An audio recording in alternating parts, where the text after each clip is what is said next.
Bom dia. Bom dia. Graça e paz do Senhor Jesus. Amém. Amém? Amém. Tá tudo? Hoje tá um calorzinho, né? 13 graus, não tá bom? Tá gostoso hoje, não tá? Hã? Sem a chuvinha, é ou não é? Hã? Quando eu tava vindo, eu até falei, olha, eu tava de quisco, eu até tirei quisco, falei, até que tá calor? Como é que pode uma coisa dessa? Você achar que 13 graus já tá quente. Ó. Mas não esquenta não, que vai esfriar, tá? Não fique com saudade não, porque vai esfriar. Deixa chegar o Natal, deixa chegar janeiro, aí a gente vai ver realmente como vai estar friozinho. O amor de Deus, que amor é esse? Você consegue imaginar? Você consegue mensurar o amor de Deus? Todos nós aqui amamos alguém. Mas vocês conseguem imaginar como é o amor de Deus? Como é que Deus, o Criador dos céus e da terra, decidiu, na sua infinita sabedoria, nos amar? Hã? Como Ele olhou para nós, pecadores, do jeito que nós somos, com todas as nossas falhas, com todos os defeitos que nós temos, com todos os feitios que nós temos, e Ele determinou: irei amá-los.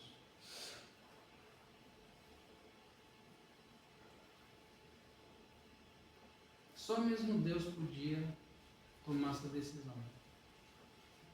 E como nós falamos aqui, o versículo que nós vamos conversar um pouco é João 3,16, e diz: porque Deus amou o mundo de tal maneira que deu seu Filho unigênito, para que todo que nele crê não pereça, mas tenha vida eterna. Esse versículo pequeno, ele resume a decisão que Deus tomou. Vamos orar? Senhor Jesus, muito obrigado por esse dia. Muito obrigado, Deus, porque esse culto é para o Senhor. Senhor Jesus, que o Espírito Santo fale aos nossos corações e que nós possamos estar atentos à Tua voz, Pai. Usa-me para a honra e glória do Teu nome, que seja o Senhor me conduzindo em tudo que eu irei falar. Te agradeço por cada pessoa presente que o Senhor trouxe aqui hoje, Pai. Foi o Senhor quem nos trouxe aqui. Peço que o Senhor esteja com todos aqueles que estão doentes, que estão com alguma enfermidade e não puderam estar presentes hoje, que eles possam sentir a Tua presença, que eles possam ouvir a Tua voz e que o Senhor derrame da Tua cura sobre as suas vidas, Pai. Abençoe todos aqueles que estão trabalhando também, que estavam desempregados e têm trabalho, graças ao Senhor. Protege suas vidas, Pai. Fale com eles e fale também com aqueles que por qualquer outro motivo não puderam vir. Que o Teu Espírito Santo fale os seus corações. É o que eu peço e agradeço, no nome santo do Senhor Jesus. Amém. Interessante que esse pequeno versículo, Jesus já começa: por que Deus amou o mundo? Ou seja, é uma resposta de alguma questão que foi colocada antes. Jesus, ele está respondendo por que essa questão. Porque até o versículo 15, Jesus estava falando sobre Ele. E aí no versículo 16, a gente vai ver que ele vai falar de Deus Pai, que está diretamente ligado a Ele. Deus, o Criador,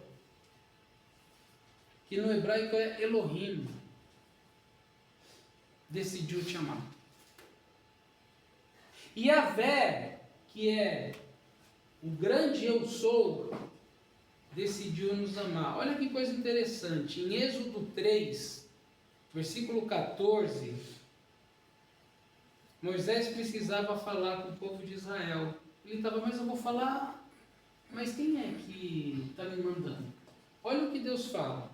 Disse Deus a Moisés: eu sou o que sou. Assim dirás aos filhos de Israel: eu sou, me enviou a vós outros. O nosso Deus, que a gente veio cultuar hoje aqui, Ele é o grande eu sou. Ele é. Ninguém o fez. Ele é Ele mesmo. Ele é o grande eu sou. Adonai, que é o Senhor. Interessante que a gente vê alguns nomes de Deus.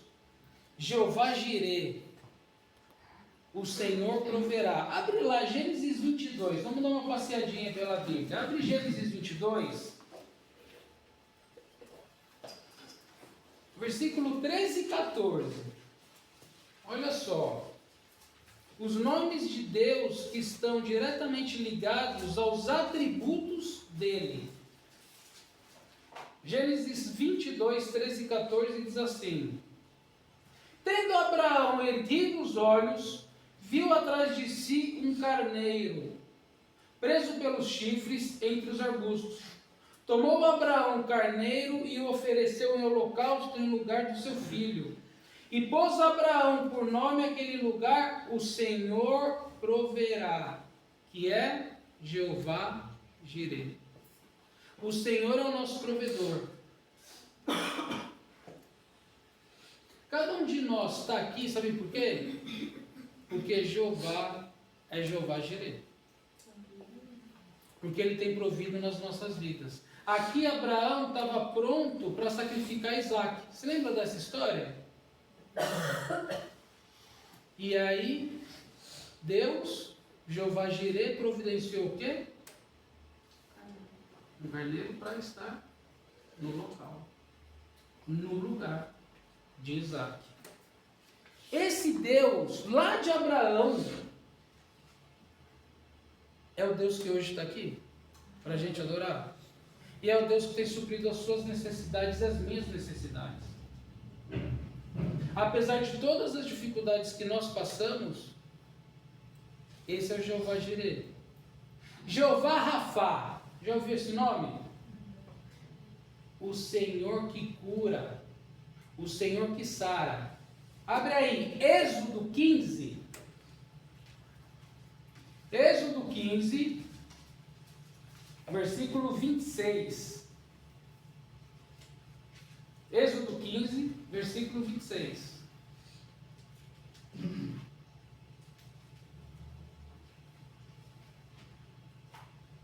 E disse: se ouvires atento a voz do Senhor, teu Deus, e fizeres o que é reto diante dos seus olhos, e deres ouvido aos seus mandamentos, e guardares todos os seus estatutos, nenhuma enfermidade virá sobre ti, das que enviei sobre os egípcios, pois eu sou o Senhor que te sara. Sabe o que significa o nome Rafael? Rafá, que é cura, e El, que é Deus. Sabia que o nome Rafael significa curado por Deus? E nós demos o nome ao nosso Rafael sem saber isso. Porque a gente deu o nome para ele no finalzinho da gravidez. Todo mundo nos cobrando, as mães, as tias, os tios, todo mundo. Mas ninguém não vai ter nome. Eu, calma. Aí eu falava para ela, Helena, escolhe o nome, dá o nome que você quiser. Não, a gente tem que pensar.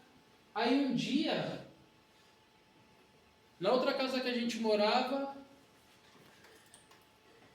pequeno almoço, ela, hoje tem que dar um nome. Eu falei, escolhe o nome, pode dar o nome que você quiser, tá tudo certo. Aí não sei o que. Aí eu falei, ela, dá Rafael. Aí ela, Rafael? Eu falei, dá Rafael. Ela, deixa eu ver o que significa. Ó, assim, mulher, as mulheres são maravilhosas, pessoal. Vai lá no Google. Aí quando ela leu, a gente começou a chorar. Por quê? Porque o Rafael, em 40 dias de gravidez, foi dada uma sentença de morte para ele lá no Hospital São João.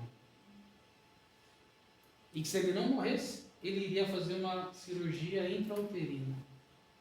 E sabe o que aconteceu? Deus curou ele no ventre da Elaine. Esse é Jeová Rafa, aquele que cura. Jeová Shalom, o Senhor é a paz.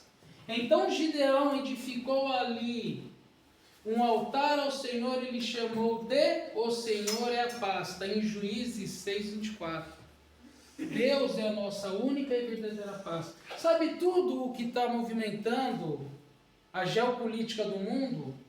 A ONU e os governantes? Não, vamos lá, vamos erguer a bandeira da paz, vamos trazer a paz para o mundo. O único que pode trazer a paz para o mundo é Deus. Porque quem vai se levantar para trazer a falsa paz vai ser o anticristo. E vai todo mundo adorar ele, sabia? Só que aqueles que sabem exatamente quem é o Deus que serve, não vão adorar o anticristo. E nós temos inúmeros outros nomes com significados importantíssimos que mostram o quê? As virtudes desse Deus maravilhoso. Então Deus, que possui todos esses nomes, o que diz o versículo? Amou ao mundo de tal maneira. Ou seja, não foi de uma maneira normal, foi de tal maneira, de uma maneira diferente, sublime, singular, soberana, única, incompreensível. Porque o amor de Deus não é um sentimento. A gente não fala que o amor é um sentimento? Mas o amor de Deus não é um sentimento, o amor de Deus é uma atitude. Sabe quando você casou, para quem já casou? Você não teve um sentimento, eu vou amar essa pessoa porque eu estou apaixonado. Nada disso. Quando a gente casa, a gente decide amar. E a gente também decide amar os nossos filhos. Nós decidimos amar as pessoas. O amor é uma atitude. E o amor de Deus é a maior atitude que existe. O amor de Deus é o maior amor que existe. Porque se não fosse esse amor, nenhum de nós estaria hoje aqui. O amor que foi capaz de enviar até nós. O amor que foi capaz de pregar na cruz quem? O seu único filho. O amor de Deus pelo mundo conduziu Jesus Cristo até a cruz. Não foram os romanos, não foram os judeus, não foi Pilates, eu nem faço Pilates, eu acho que eu estou precisando fazer Pilates. Eu acho que meu subconsciente está falando, melhor você fazer um Pilatezinho aí para você dar uma melhorada, que o negócio está feio. Não foi Pilatos, não foi Judas. Foi o amor de Deus por mim e por você que pregou Jesus Cristo na cruz. Você consegue entender isso? Aquela cruz ali está vazia, não tem ninguém nela. Porque Jesus Cristo morreu e ressuscitou. Mas quem conduziu Jesus Cristo até a cruz foi o amor de Deus por nós.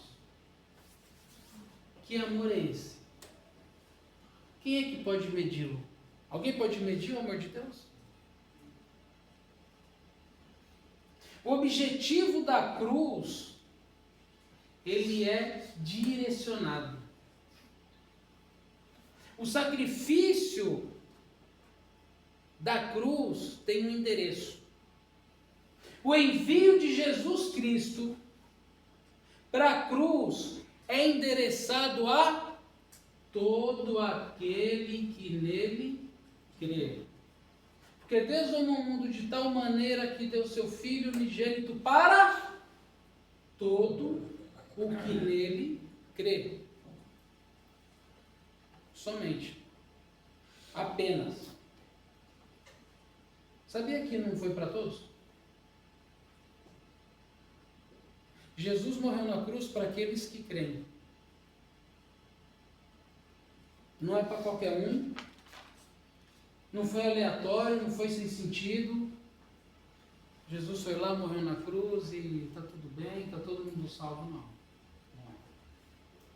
É para todo o que nele crê. Quem está falando disso é Jesus. Para quem? Para Nicodemos, um mestre da lei. Depois você vê o capítulo 3. Crê no quê? Para todo aquele que crê no quê? Crê em quem?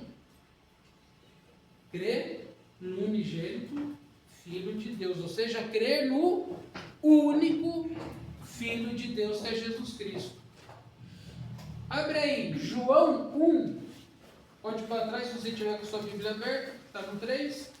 João 1, versículo 12 e 13.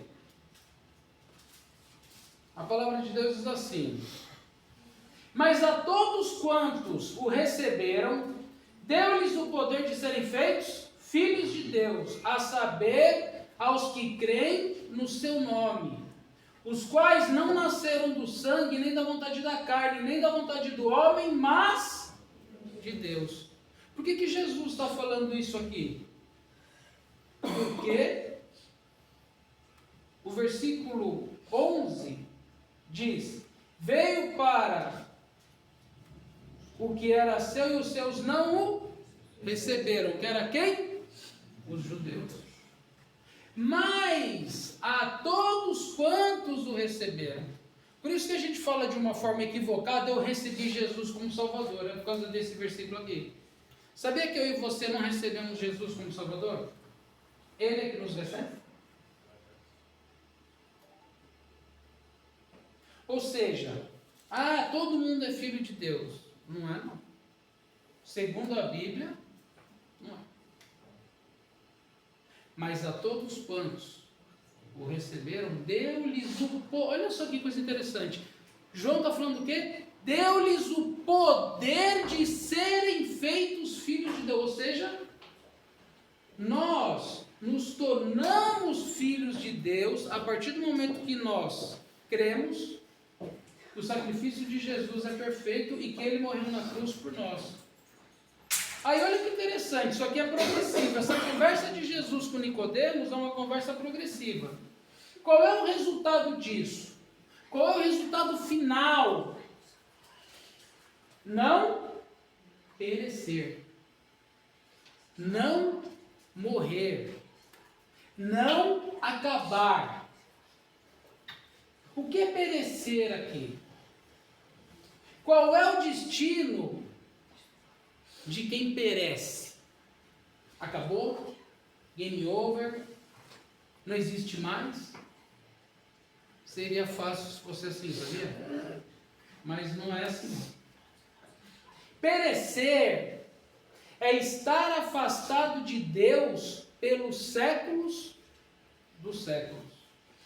É estar na ausência de Deus pela eternidade. Você consegue imaginar a ausência de Deus eternamente?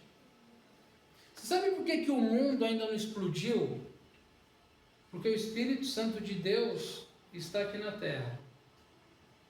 Habitando onde? Em cada um daqueles que creram que Jesus Cristo morreu na cruz como seu Senhor e Salvador. E declarou isso. E vive de uma forma coerente com isso. É só por isso que o mundo ainda não implodiu. Só que um dia a igreja vai ser retirada daqui. Aí, quem ficar não vai contar a história pra gente. A gente não vai estar. É estar em tormento sem trégua. Você sabe aquela dor de cabeça que fica, ou aquela dor de dente? Você pode ficar sentado, em pé, deitado, de cabeça para baixo, dormindo, acordado e a dor fica lá? O tormento de quem perecer eternamente, sem a salvação de Jesus Cristo, vai ser assim. Vai ser um tormento sem trégua. Vai ser um sofrimento sem solução. Abre lá, Apocalipse, último livro da Bíblia, Apocalipse 20.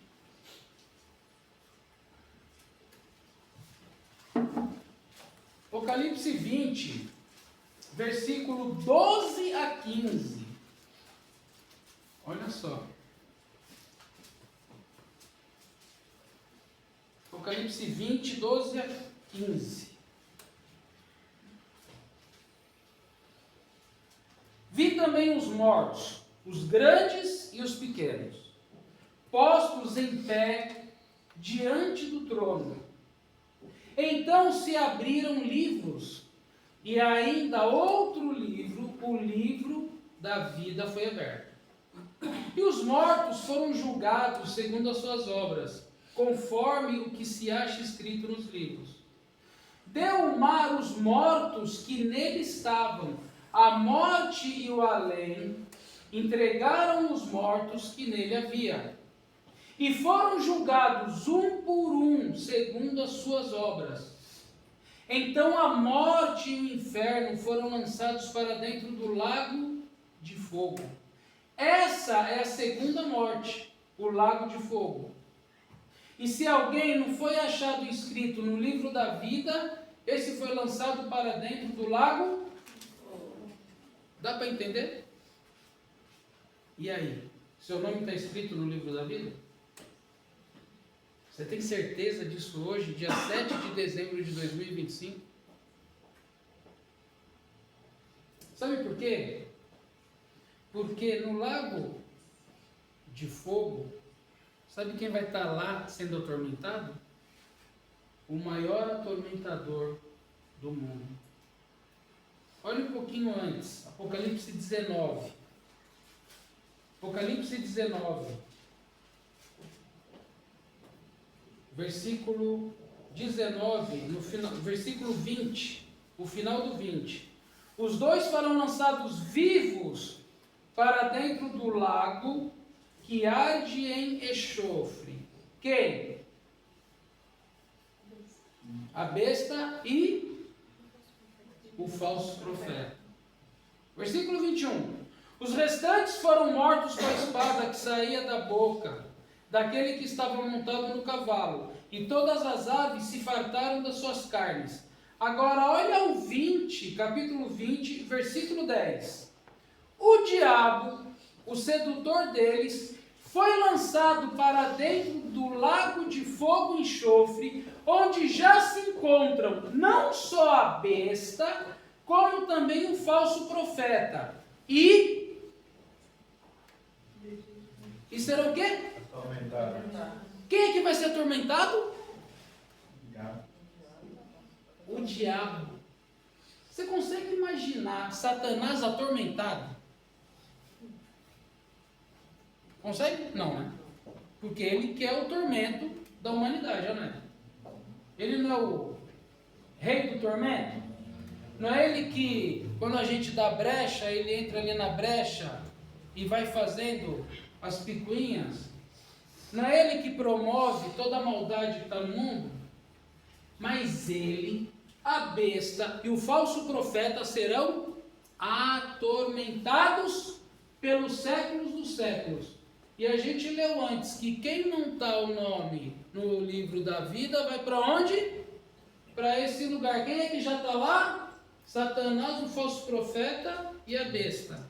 Ou seja, aquela coisa que Satanás está ou vai estar no inferno reinando, não vai estar não. Ele não vai estar lá com o caldeirão mexendo todo mundo. Ele vai estar sofrendo junto. Sofrendo. Consegue imaginar Satanás sofrendo? Aí você consegue entender que amor de Deus é esse? O tamanho do amor de Deus que olhou para mim e para você, do jeito que nós somos, e decidiu enviar Jesus Cristo para morrer na cruz para nos salvar, para que a gente não esteja dentro desse lago de fogo que arde em enxofre, onde Satanás, a besta e o falso profeta estarão sofrendo. Hã? Consegue imaginar? Hitler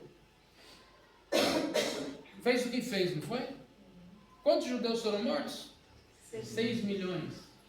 Quantas pessoas morreram na Segunda Guerra?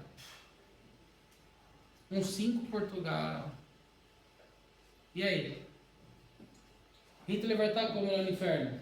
De boa, com a patente dele. Como que ele vai estar? Sofrendo eternamente. Esse é o amor de Deus, que Ele não quer que isso aconteça. Só que nós temos que o quê? Crer. Jesus morreu na cruz para todo aquele que nele crê. E aí ele fala, não pereça, mas o quê? O que é a vida eterna? A gente não morre? A gente não é enterrado ou cremado? E aí? O que é a vida eterna? Interessante que João ele não fala e terá a vida eterna. Ele fala tem, presente. A partir do momento que eu e você entregamos a nossa vida para Cristo, somente para Jesus, nós já temos a vida eterna. Só que nós temos esse período para viver aqui nessa terra, com uma mente e um corpo pecaminoso, e que nós precisamos confessar ao Senhor, pedir perdão e nos arrepender. Nesse mundo que é corrompido, que tem um monte de imposto para pagar, é ou não é? Quem gosta de pagar imposto? Ninguém. A gente nem precisa gostar, né? Porque eles já descontam direto. Não é verdade? E aí?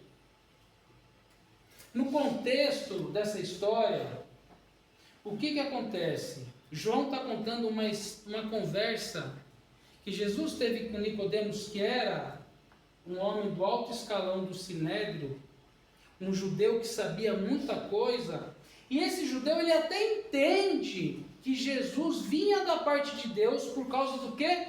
Dos sinais que ele fazia. Olha ali, João 3, um pouquinho antes, olha só, o versículo 2. Este de noite foi ter com Jesus e disse, por que ele foi ter de noite? Para que ninguém visse ele. As ruas não eram iluminadas como são aqui, principalmente no Natal, né? Ele foi às escondidas, falou, quero falar com Jesus. Rabi, que significa mestre, sabemos que és mestre vindo da parte de Deus, porque ninguém pode fazer estes sinais que tu fazes se Deus não estiver com ele. Então, Nicodemos, ele entendia que Jesus vinha da parte de Deus. Mas ele não entendia que para ter acesso ao reino de Deus, era necessário uma mudança radical de vida, que é o quê? O novo nascimento. Olha o que diz... esse aí eu já li, que era João 3, 2, 3. Nós temos ao nosso redor, todos nós aqui, muitos simpatizantes de Jesus. Se você perguntar para a maioria das pessoas, você crê em Jesus? Creio. Crê em Deus? Creio. Creio. Só que dizer que crê é diferente de realmente nós termos a nossa fé unicamente em Jesus Cristo. Porque o único que morreu na cruz por mim e por você foi Jesus. Ninguém mais morreu. Ninguém. E o único que morreu, ressuscitou e está à direita do Pai é Jesus. Ninguém mais está.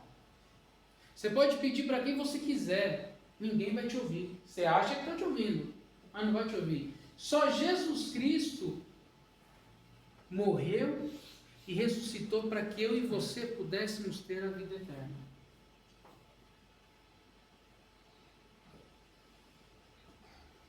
Nós não merecemos absolutamente nada. Você pode ser a pessoa mais honesta do mundo, mais boazinha do mundo, ajudar todo mundo, distribuir todos os seus bens. Olha, tem um monte de filantrópico que faz isso. Tem várias religiões que fazem isso muito melhor do que a gente, que dão banho na gente, sabia? Dão banho nos crentes evangélicos. Mas por quê? Porque entendem que as obras é que vão aperfeiçoando a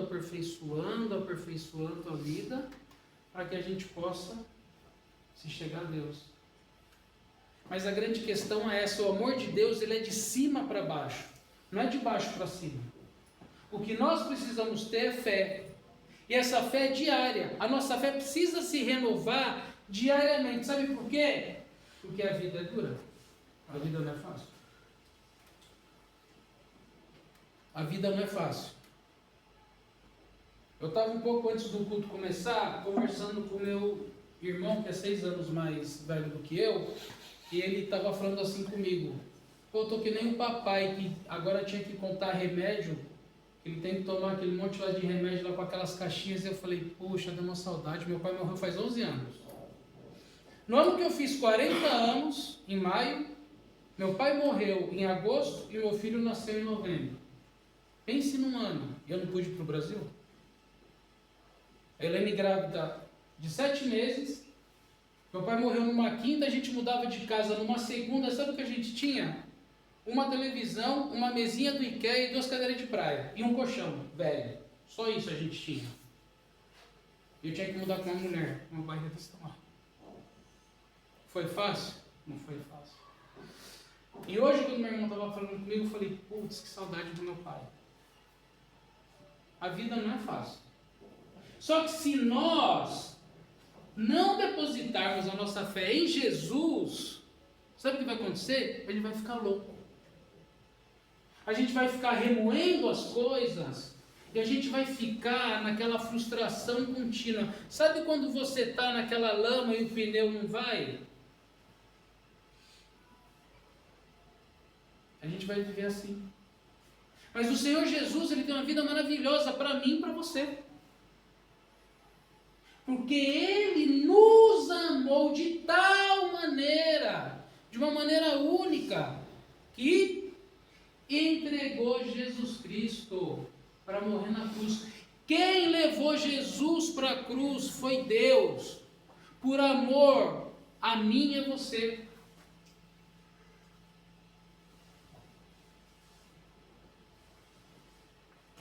João 10, para a gente terminar.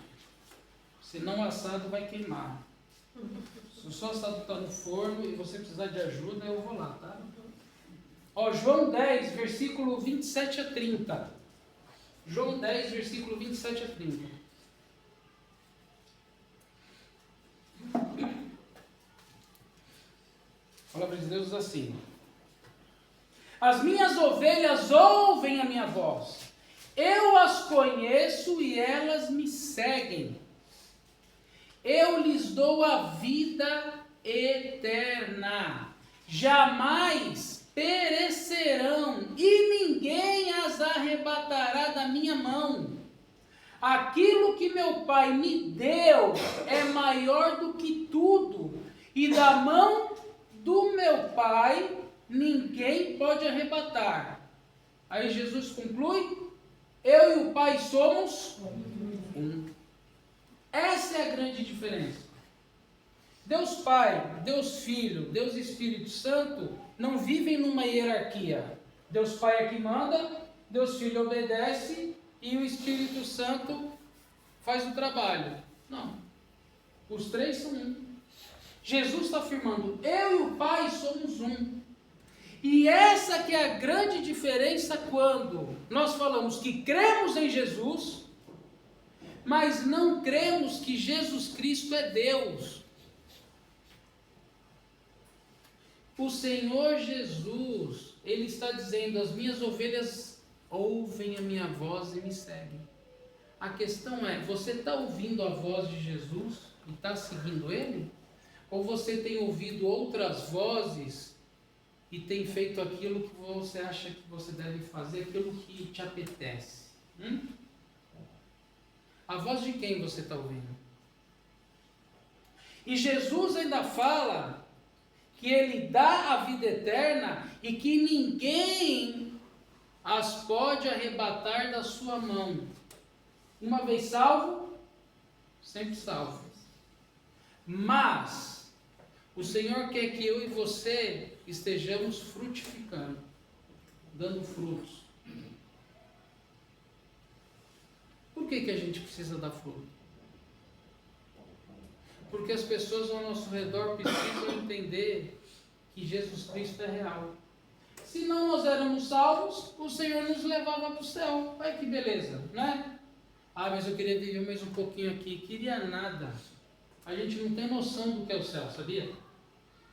A gente não tem noção do que é a eternidade na presença de Jesus fora disso daqui. Ai, mas eu tenho tanto sonho para realizar. Que sonho? A gente tem a realidade da eternidade com Jesus. O melhor sonho, ou a melhor bênção que a gente pode receber aqui, é nada em comparação a estar, assim ó, com Jesus. Dá para imaginar? Não dá para imaginar. Num lugar que a gente não chora, que a gente não fica doente, que a gente não morre, que a gente não fica triste e que a gente não paga conta. Ah, e vocês gostaram, né? Conta, ninguém que gosta de pagar conta.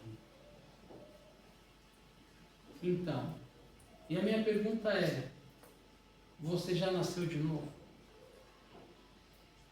Se hoje, 7 de dezembro de 2025, você morrer, você sabe quando você vai morrer? Não tem a menor ideia, né? Se você morrer hoje, se eu morrer hoje, nós temos a certeza para onde nós vamos? Certeza absoluta. A Charlotte uma vez ela fez uma pregação e ela vai pregar em algum desses últimos domingos de dezembro, que para mim foi uma das melhores pregações de 2021, acho 22, que é o dia perfeito. Sabe qual é o dia perfeito? O dia da nossa morte. Porque nós fechamos o olho aqui e as pessoas ficam tristes, só que Jesus nos recebe com festa no céu. Dá para imaginar? Você consegue imaginar Jesus te recebendo com festa? E a grande questão é essa: se hoje você fechar o olho para essa terra, você tem a certeza que você vai estar com o Senhor? Que essa palavra faça diferença na sua vida. Olha, lê o Evangelho de João, devagarinho. O Evangelho de João é maravilhoso, sabe por quê? Porque ele nos mostra em detalhes quem é Jesus. Ele nos mostra com detalhes o amor de Deus por nós. Ele nos mostra com detalhes os atributos de Cristo. O quanto ele se importa comigo e com você. Lê o Evangelho de João devagarinho. Lê um capítulo por dia, meio capítulo por dia, 3 versículos por dia, mas leia. Leia esses próximos dias a partir de hoje, até acabar. Só o Evangelho de João. E você vai ver a transformação que você vai ter na sua vida. Amém? Amém.